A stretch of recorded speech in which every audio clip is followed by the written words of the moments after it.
Hi again. Last time we talked about using for and since in the present perfect. There are several other adverbs and time expressions that we often use with the perfect tenses. Let's look at some of them. Let's begin with so far and up to now. These expressions also show a connection between the past and the present, but they often emphasize an event that has occurred repeatedly from a point in the past up to the present time. Like for and since, these expressions can occur at the beginning or end of the sentence, but they are usually at the end. We've had 5 lessons so far. Or, we've had 5 lessons up to now. With the use of so far and up to now, we expect to have more lessons.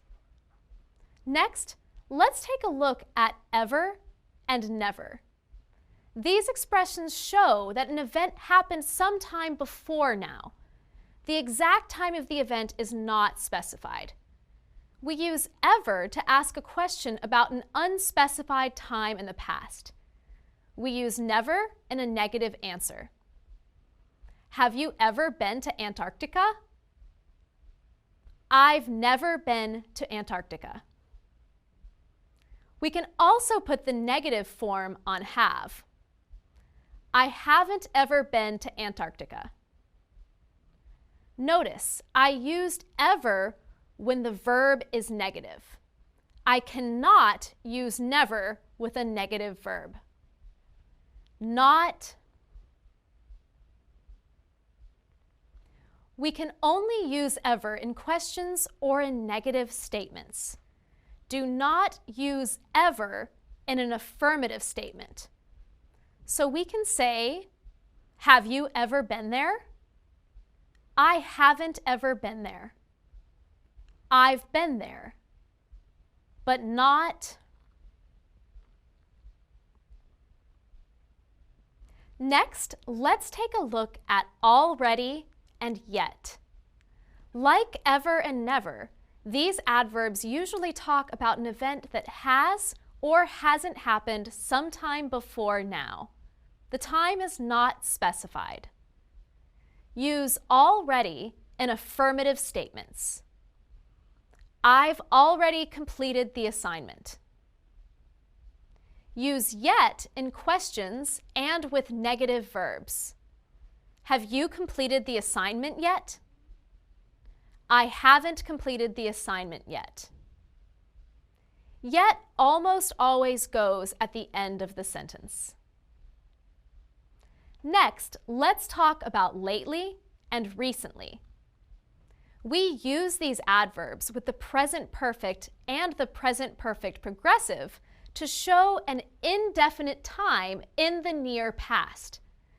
These adverbs can go at the beginning or end of the sentence. Lately, I've been practicing my pronunciation. I've read some good books recently. Recently can also come between have or has and the main verb. I've recently started a new exercise program. Finally, let's take a look at the expression by the time. This expression is typically used with the past perfect. Later, you'll learn that it's also used with the future perfect. With by the time, an action occurred after another action. For example, by the time I arrived, class had ended. First, class ended. Then, I arrived. We often use already with the past perfect to emphasize that the action was completed first. By the time I arrived, class had already ended.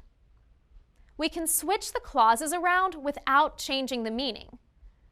Class had already ended by the time I arrived.